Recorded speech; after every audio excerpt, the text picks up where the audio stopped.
لیکن اللہ کا انداز ہے بھائی، وہ اللہ ہے نا، ٹھیک ہے نا، وہ تو کر سکتا ہے. تو قرآن کیا کہتا ہے کہ ابراہیم علیہ السلام ہم سے جھگڑنے لگے، پھڈا کرنے لگے، یعنی اتنا لجاجت کی. کیوں؟ ان ابراہیم لحلیم اواہ منیب، کیونکہ ابراہیم بہت بردبار تھے. بہت کیا تھے؟ بردبار، برداشت بہت تھی. اواہ منیب، دل کے نرم اور رجوع کرنے والے. تو ان کے دل اس پر آمادہ نہ ہوا کہ ایک قوم تباہ ہو جائے. تو اب اللہ سے کیا کہنے لگے؟ ان فیہا لوطن، اے اللہ اس میں تو لوط بھی ہے. یعنی گویا ایک طرح سے نا وہ کر رہے ہیں ایک بہانہ کہ لوط علیہ السلام بھی تو ہیں، وہ بھی تباہ ہو جائیں گے. تو اللہ نے جواب میں کیا کہا فرشتوں سے کہ ان کو کہہ دو کہ ہمیں پتہ ہے اس میں کون کون ہے اور کون یہ ہمیں معلوم. قال ان فیہا لوطا قالوا نحن اعلم فیہا بمن فیہا، فرشتوں سے کہنے لگے وہ تو لوط علیہ السلام بھی ہلاک ہو جائیں گے، معاذ اللہ ہلاک ہو جائیں گے وہ بھی اس میں، تو یہ کام نہیں کرو. تو فرشتوں نے کہا نحن اعلم بمن فیہا، ہمیں پتہ ہے اس میں کون کون ہے. لننجینہ واہلہ، ہم لوط کو بھی بچائیں گے، ان کے گھر والوں کو بھی بچائیں گے سوائے ان کی بیوی کے، باقی سب کو ہم بچائیں گے. اور یہاں قرآن کہتا ہے جب ابراہیم جھگڑا کرنے لگے تو اللہ نے فرمایا یا ابراہیم اعرض عن ھذا، اے ابراہیم اس بات سے اب تو اعراض کر، اس میں مجھ سے بحث نہ کر. کیوں؟ انہ قد جاء امر ربک، تیرے رب کا فیصلہ آ چکا ہے، اللہ اب یہ فیصلہ واپس نہیں لے گا. یعنی اب آپ اگر سفارش کریں گے، شفاعت کریں گے، مزید مہلت مانگیں گے لوط علیہ السلام کی قوم کے لیے، تو بھی اللہ یہ بات نہیں. اس سے ہمیں پتہ چلتا ہے جو اللہ کے کام ہے وہ اللہ کو کرنے دو، جو ہمارے کام ہے وہ کیا ہیں؟ وہ ہمیں. ہمارا کام یہ کہ ہم حتی الامکان اللہ کے دشمنوں کی بھی خیر خواہی کریں، ان کو عذاب سے بچانے کی کوشش کریں. جب اللہ نے دینا ہوگا تو وہ خود دے دے گا. لوگ کہتے ہیں اللہ نے بھی تو اس کو فلاں نافرمان کو سزا دی تو ہم نے جا کے 2 موقع لگا دیے تو کیا ہو گیا. تو جو اللہ کا کام ہے وہ کون کرے گا؟ اللہ. ابراہیم علیہ السلام نے آخری دم تک کوشش کی لوط علیہ السلام کی قوم بچ جائے. جب اللہ نے یہ کہا کہ اس پہ بحث نہ کریں آپ مجھ سے، پھر ابراہیم علیہ السلام خاموش ہوئے. یا ابراہیم اعرض عن ھذا انہ قد جاء امر ربک، تیرے رب کا فیصلہ آ چکا ہے. وانہم آتیہم عذاب غیر مردود، ان پر ایسا عذاب آئے گا جو کبھی بھی رد نہیں ہو سکتا، یہ ناممکن ہے، یہ فیصلہ ہو چکا ہے. پھر یہاں سے فرشتے اٹھ کے گئے ہیں. لما جاءت رسلنا لوطا، لوط علیہ السلام کے پاس گئے خوبصورت لڑکوں کی شکل میں. وہاں بھی نہیں پہلے بتایا کہ ہم فرشتے ہیں. تو قرآن کہتا ہے لوط علیہ السلام ان کو دیکھتے ہی آپ کے چہرے پہ پریشانی کے آثار، سیء بہم، جیسے ناگواری آ جاتی ہے نا چہرے پر، یار یہ کہ مہمان دیکھ کے تو لوگ خوش ہوتے ہیں نا، لیکن سسرال والے آ رہے ہوں اچانک، اوپر سے آدمی یوں کر کے مل رہا ہوتا ہے، اندر سے بولتا ہے یار ساس کو بھی آج ہی آنا تھا، ٹھیک ہے نا. اگر وہ مستقل آ کے بیٹھ جائیں تو یہ سب جگہ ایسا نہیں ہوتا، کہیں کہیں ایسا ہوتا ہے. تو سیء بہم، قرآن کہتا ہے چہرے پہ ناگواری، حالانکہ پیغمبروں کے ظرف بڑے. ابراہیم علیہ السلام تو اتنا خوش ہوئے تھے مہمان آئے ہیں بھائی پہلے سے بچڑا لا کے رکھ دو. لوط علیہ السلام خوش نہیں ہو رہے کیونکہ بے انتہا خوبصورت نوجوانوں کی شکل میں آئے. خود سوچیں اللہ نے جن کو آزمائش کے لیے خوبصورت بنا کے بھیجا ہو وہ کتنے خوبصورت ہوں گے، کتنے خوبصورت ہوں گے. تو حضرت لوط ان کو دیکھتے ہی ناگواری کے آثار، یہ کیا ہو گیا.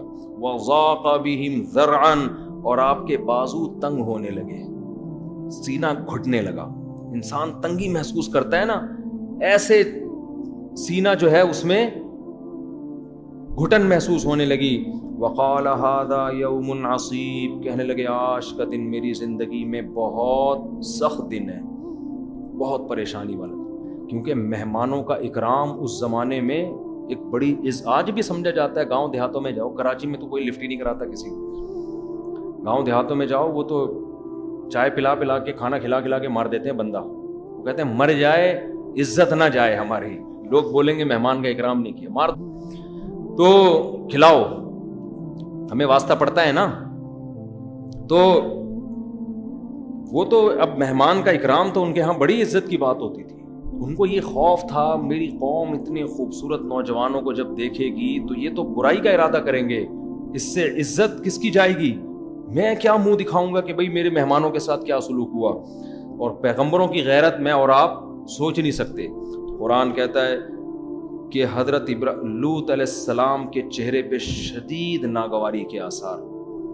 لوط علیہ السلام کی بیوی نے جا کے مخبری کر دی, لوگوں کو جا کے بتا دی کیسے خوبصورت, بے انتہا خوبصورت لڑکے آئے ہیں.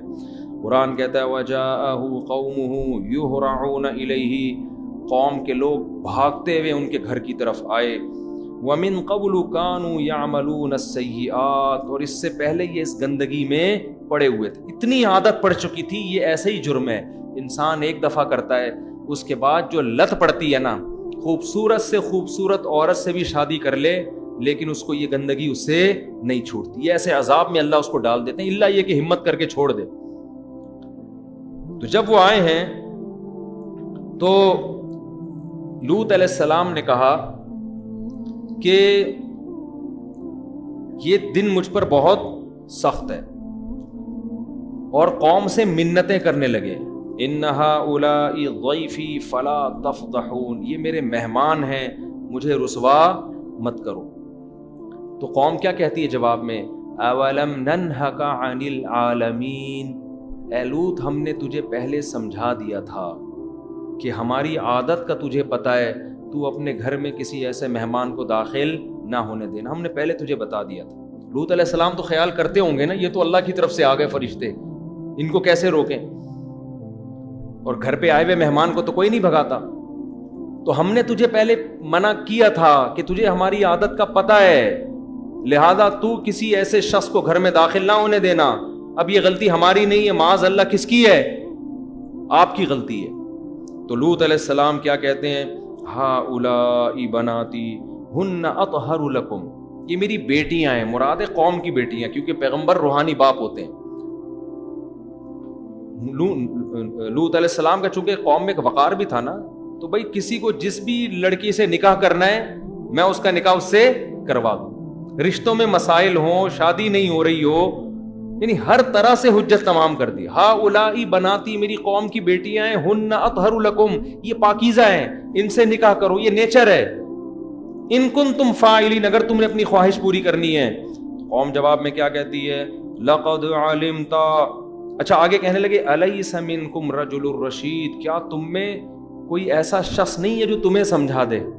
سارے نالائق ہو گئے ہیں, یعنی کوئی تو ایسا ہو جو تمہیں میں سے کھڑا ہو کر تمہیں پیچھے دھکیلے اور کہے کہ یہ لوط صحیح کہہ رہے ہیں, ان کو تنگ نہ کرو. کوئی تم میں ایسا نہیں ہے. قالوا لقد علمت, جواب میں کہنے لگے اے لوط تجھے یہ بات معلوم ہے, ما لنا فی بناتک من حق, ہمیں عورت میں کوئی دلچسپی نہیں ہے.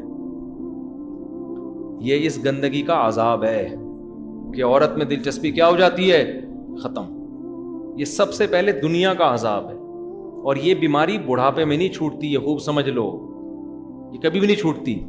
اس لیے بھائی اگر کوئی اس بیماری میں مبتلا ہے, آج توبہ کر لے, آسان ہے, کل توبہ اور زیادہ مشکل ہو جائے گی. اور یہ ساری بدماشیاں دیر سے شادی کے نتیجے میں پیدا ہوتی ہیں. اور یہ بھی خوب سمجھ لو, اپنے بچوں کو بڑوں کے ساتھ نہ بیٹھنے دیا کرو.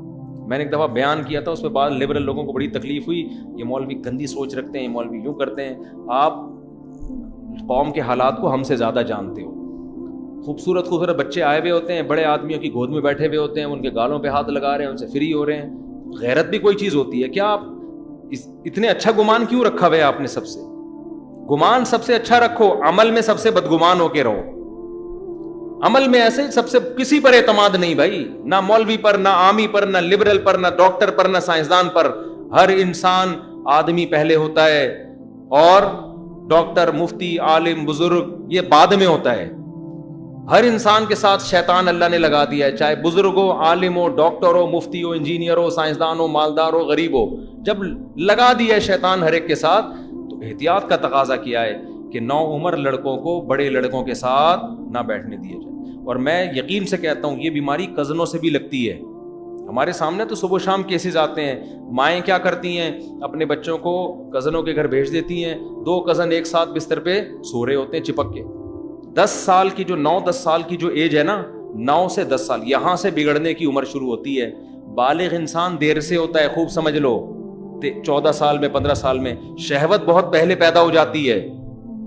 شہوت بچے میں 9-10 سال کی عمر میں پیدا ہو جاتی ہے، اس کو یہ خیالات آنا شروع ہو جاتے ہیں. تو یہ عمر ہے 9-10 سال، یہاں بگڑنے کی بچے کی عمر شروع ہوتی ہے.